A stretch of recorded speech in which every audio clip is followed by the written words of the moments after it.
Assalamu alaikum everyone. This is Mohammed Muqaddas Ashraf and you are watching Alpha Academy Ashram.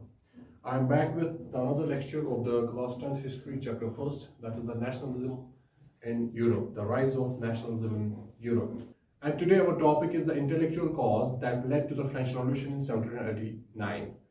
We have already discussed the three causes, that is the political cause, the social cause and the economic cause. ये सारे causes जो है, तीन causes, that is the political cause, the social cause and the economic cause, ये तीनों causes हमने already पढ़े हैं कि किन वजूहात की वजह से French Revolution start हुआ 1789 में. So just talking about today's topic, that is the intellectual cause that has led to French Revolution. इस cause में हमें क्या पढ़ना है कि intellectual cause पहले हम समझेंगे कि intellectual word होता क्या है. What's the meaning of the word intellectual? तो actually जो word intellectual है ये निकला है word intellect से. It has been derived from the word intellect and it means the power of thinking, reasoning and understanding. इसका मतलब कि जब इंसान सोचे, समझे और तब जाके फैसला करे, that is called intellectual. जिसके हम आज कहते हैं कि आज की जनरेशन जो हमारी है, we have intellectual thinking. क्योंकि almost पढ़े लिखे हैं सभी, ठीक है? तो हर कोई जो है वो पुराने ख्यालात से निकल के, superstition से निकल के, पुराने traditions से निकल के साइंस और टेक्नोलॉजी के असर में हर कोई फैसला इंसान लेता है सोच समझ के, and that is called as intellectual. The intellect means the power of thinking, reasoning and understanding. सोचना, समझना, सोच समझ के कोई फैसला करना, that is called intellectual. So intellectual means using the power of mind to think and understand ideas. इसका मतलब है कि खुद का दिमाग इस्तेमाल करना. ऐसा नहीं है कि ट्रेडिशंस और कल्चर से कोई भी चीज आ गई होगी इस टाइम में और हम आंख बंद करके वो एक्सेप्ट करेंगे. ऐसा नहीं होना चाहिए क्योंकि we are all educated and we should have an intellectual understanding and thinking.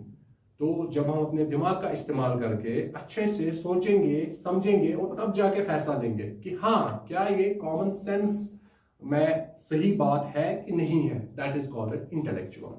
और फ्रांस में क्या होता था 1789 से पहले, वहां पे द कंसेप्ट ऑफ किंगशिप था. द कंसेप्ट ऑफ किंगशिप मतलब हो गया कि जो राजा है ये ऊपर वाले ने इसको अपॉइंट किया है और ये सिर्फ राजा का ही हक है कि वो रूल करे, और राजा के बाद उसका बेटा, उसके बाद उसका बेटा, मतलब डायनास्टिक रूल. ये सोचा जाता था लोगों की तरफ से कि these are chosen by the God, these are divinely chosen. इनको ऊपर वाले ने ही अपॉइंट किया हुआ है कि ये हम सब पे रूल करें. इनके पास कुछ सुपर नेचुरल पावर्स है या ये हमसे बहुत ज्यादा दर्जे में बुलंद है तो ये रूल करेंगे. तो ये कंसेप्ट तब तक था.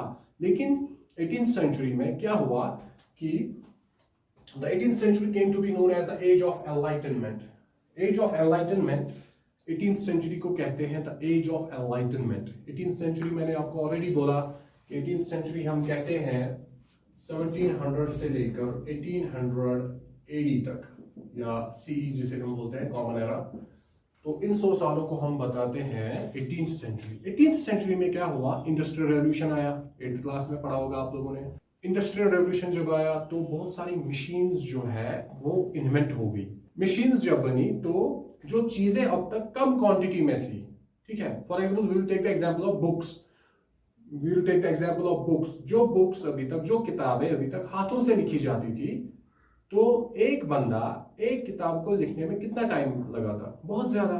तो इसका मतलब ये है कि कितने लोग ऐसे होते जो किताबें पढ़ सकते थे, बहुत कम, या हम कह सकते हैं कि कोई नहीं, क्योंकि बुक्स थी ही नहीं, क्योंकि हाथों से लिखी जाती थी और टाइम कितना लगता था, बहुत ज्यादा. लेकिन जब 18th सेंचुरी आई उस टाइम पे इंडस्ट्रियल रेवोल्यूशन आया. इंडस्ट्रियल रेवोल्यूशन मतलब मशीन्स इन्वेंट हो गई, फैक्ट्रीज इन्वेंट हो गई, तो जो चीजें हैं वो ज्यादा क्वांटिटीज में प्रोड्यूस होनी शुरू हो गई. क्योंकि अब जो चीजें हैं, फॉर एग्जाम्पल जो बुक्स की एग्जाम्पल हमने ली, अब जो बुक्स है वो कहाँ पे प्रोड्यूस हो गई, वो कहाँ पे बननी शुरू हो गई, प्रिंटिंग प्रेसेस में, ठीक है. और प्रिंटिंग प्रेस एक दिन में बहुत सारी किताबें पब्लिश कर सकता था उस टाइम भी, ठीक है. उस टाइम के प्रिंटिंग प्रेस की बात हो रही है.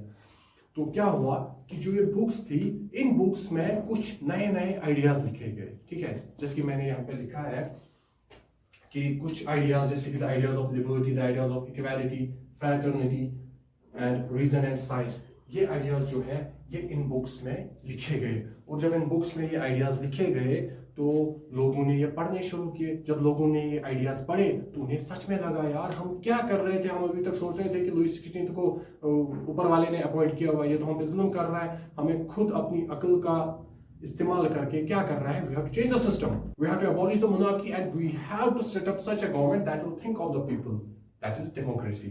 तो ये लोगों के दिमाग में ये ख्यालात पैदा होने शुरू हो गए और इसीलिए इस एज को क्या बोलते हैं, द एज ऑफ एनलाइटनमेंट। जब लोगों के दिमाग खुल गए इस तरीके से कि उनके दिमागों में जो भी रॉन्ग नंबर्स थे, ठीक है, उनके दिमाग में जो भी रॉन्ग नंबर्स थे वो सारे निकल गए, क्योंकि उनको समझ में आया कि if we have to make progress, if we have to become a developed nation, we have to change the political system of France. That is from monarchy, we have to make it a republic, a democratic government. So, when people began to think logically and question old traditions, superstitions and absolute authority, तो लोगों ने क्या काम किया, जब उन्होंने ये ideas सभी पढ़े, the ideas of equality, the ideas of liberty, the ideas of fraternity, the ideas of reason and science, जब उन्होंने ये ideas पढ़े तो उन्हें लगा कि हम जो भी अभी तक जो traditions आ रहे हैं, कौन से traditions, the ideas of kingship, the divine right of kings, एक particular dynasty को ही right है,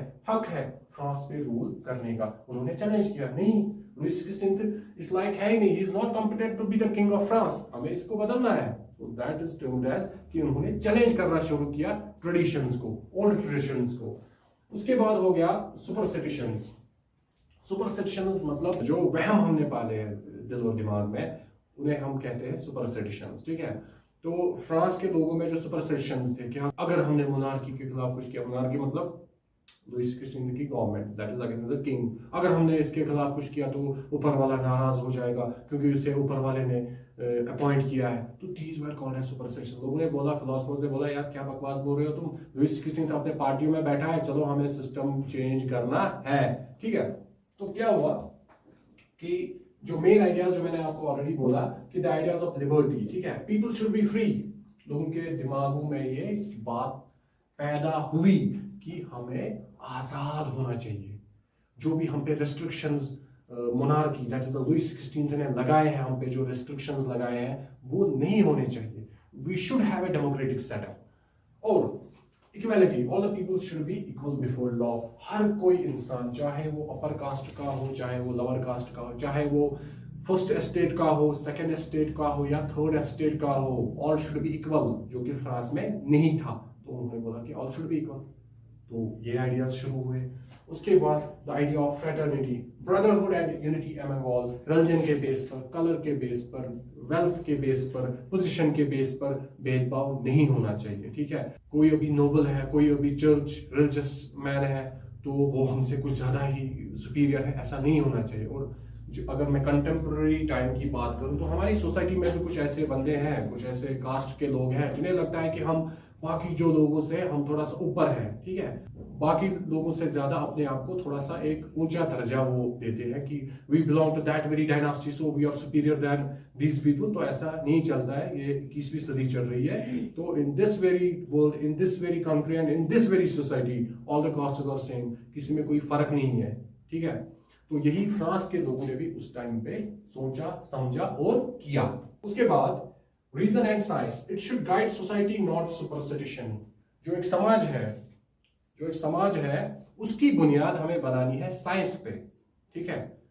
जो एक सोसाइटी है उसकी बुनियाद हमें साइंस पे बनानी है, सुपरस्टिशंस पे नहीं। प्रीस्ट ने ये बोला कि अगर तुमने ये किया तो वो हो जाएगा, तो ऐसा नहीं है। साइंटिफिकली जो भी फैक्ट प्रूव होगा, साइंटिफिकली जो भी चीज इंसानियत या इंसान के अच्छे के लिए होगी तो वो करना है, डजंट मैटर कि चर्च वाले क्या कहेंगे। तो ये आइडिया जो थे वो फ्रेंच पीपल में, वो फ्रांस में सर्कुलेट हो गए, ठीक है। और ये सर्कुलेट हुए कैसे, वो मैंने ऑलरेडी बोला कि प्रिंटिंग प्रेस इन्वेंट हो गए थे, इंडस्ट्रियल रेवोल्यूशन हुआ था, तो बुक्स लार्ज क्वांटिटीज में प्रोड्यूस हो गई, न्यूज़पेपर्स, मैगजीन्स, ठीक है। और जो भी फिलोसफर्स थे उन्होंने जम के लिखा और लोगों तक अपनी बात पहुंचाई। और उन फिलोसफर्स में कुछ इंपॉर्टेंट मैंने यहाँ पे कोट किए हुए हैं, जैसे कि पहला फिलोसफर वो था रूसो। उसने किताब लिखी, he wrote a book the social contract, ये उसकी बुक का नाम था, और जिसमें उसने ये कहा there should be freedom of speech and religion. तो रूसो ने कहा कि there should be freedom of speech ठीक है। एंड फ्रीडम ऑफ रिलीजन, मजहब के नाम पे किसी को भी डिस्क्रिमिनेट नहीं किया जाना चाहिए। मजहब के नाम पे किसी को फर्स्ट ग्रेड सिटीजन और सेकंड ग्रेड सिटीजन नहीं मानना चाहिए, ठीक है। There should be freedom of speech and religion, all are equal. उसके बाद जो नेक्स्ट फिलोसफर है दैट इज वोल्टेयर, जिन्होंने ये कहा कि government should be based on the people's will, मतलब डेमोक्रेसी। जो गवर्नमेंट है, अब ऑटोक्रेसी को हटा के, मोनार्की को हटा के, autocracy monarchy these are same things, तो उनको हटा के अभी गवर्नमेंट ऐसी होनी चाहिए जो लोगों की मर्जी से बने, लोगों की सहमति से बने, ये बोला वोल्टेयर ने, ठीक है। And third philosopher that is the Montesquieu, he wrote the spirit of the laws.